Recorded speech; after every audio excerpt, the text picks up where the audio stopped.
Hello everyone, good morning. কেমন আছো তোমরা সবাই? মিষ্টিস ব্লগের নতুন একটা ভিডিওতে তোমাদের সবাইকে স্বাগত জানাচ্ছি। আজ সোমবার ছিল। আমি সকালবেলা ঘুম থেকে উঠে আগে প্রথমে পড়িয়ে নিলাম, আমার পড়ানো থাকে। পড়ানোর পরে আমি স্নান করে নিলাম, যেহেতু আজ সোমবার আর মা বললো আজকে পুজোটা আমাকেই দিতে, সেই জন্য আমি তাড়াতাড়ি করে স্নান করে নিলাম। আর এমনিতেও সোমবার আমি সকাল সকালই স্নান করে নিই, কোনো দিন আমি 6টার আগে স্নান করে নিই। তো আজ আমার পড়িয়ে তারপরে স্নান করতে হলো, যেহেতু আমি ঘুম থেকে উঠতে একটু লেট করে ফেলেছিলাম। স্নান করে আমি এখানে আমার স্কিন কেয়ারটা করে নিচ্ছি। তো এবারে আমি পুজো দিতে বসবো। আজকে মা সব কিছু একদম গুছিয়ে রেডি করেই রেখেছিল, জানো তো, মানে পুজোর সব কিছু গুছিয়ে রেখে দিয়েছিল। আমি শুধু পুজোটা দেবো, তাহলেই হয়ে যাবে। মানে ঠাকুর মুছে রাখা, তারপরে চন্দন ঘষে সেটা ঠাকুরকে দেওয়া, সব কিছু করে রেখেছিল। গঙ্গা জল টল সব ছিটিয়ে রেখেছিল।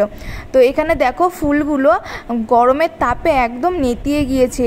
এই ধুতরা ফুলগুলো খুব ভালো। যখন সকালবেলা মা তুলে এনেছিল পুরো তাজা ছিল, এখন পুরো নেতিয়ে গিয়েছে। এখনও কিন্তু খুব একটা বেশি বেলা হয়নি, এখন ওই 9:30 মতন বাজে, এখনই দেখছি পুরো নেতিয়ে গিয়েছে। আজকে সোমবার, তাই মা সন্দেশ এনেছে। সন্দেশ মানে কালাকাঁদেটা।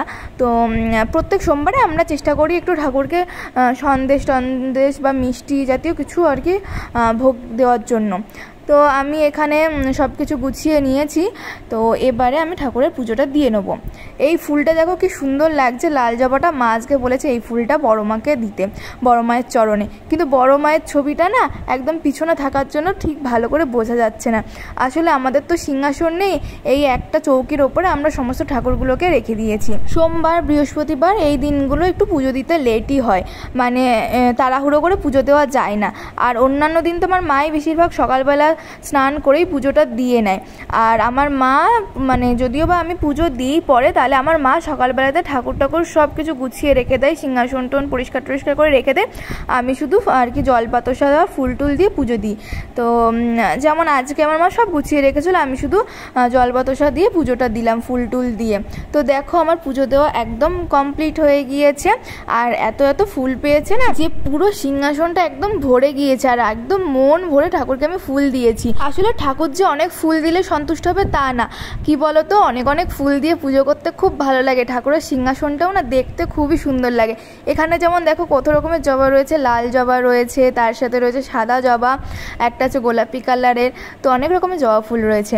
পুজো টুজো কমপ্লিট। আজকে দেখো আমাদের বাড়িতে কে রান্না করছে, অহনা রান্না করছে। আসলে মা ওকে বললো তুই একটু আলু ভাজাটা নাড়, মা একটু বাইরের দিকটায় গিয়েছে। আর এখানে মা ডালও করে রেখেছে। মায় আলু ভাজাটা বসিয়ে রেখেছিল, ও শুধু একটু নেড়ে টেড়ে দিল। এখানে আমি এখন চা খাচ্ছি। সকালবেলাতেই চাটা করে রেখে দিয়েছিল। চাটাও আজকে অহনা বানিয়েছে, খুবই সুন্দর বানিয়েছে। আসলে আমি স্নান না করে পুজো না দিয়ে তো কিছুই খাই না সোমবার দিন, সেই জন্য আমার খেতে লেট হয়ে যায়। এখন আমি পাকা পটলের ভর্তা করছি। পাকা পটলের ভর্তাটা তো আজকে নিরামিষ করেই হবে সোমবার, তবে এর ভিতরে রসুন দিলে খুবই ভালো লাগে। সোমবার না হলে আজকে একটু রসুন দিতাম।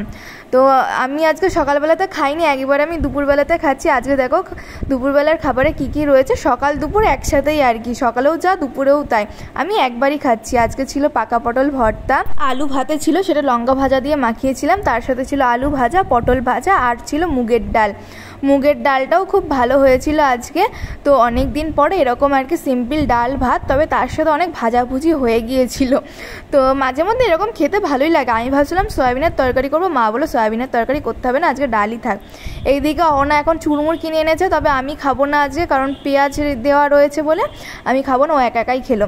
এখন সন্ধ্যে 7টা বাজে, আমি একটু ছাদের উপরে এসেছি হাওয়া খেতে। ছাদের উপরে খুব সুন্দর হাওয়া হয় এই সময়টাতে।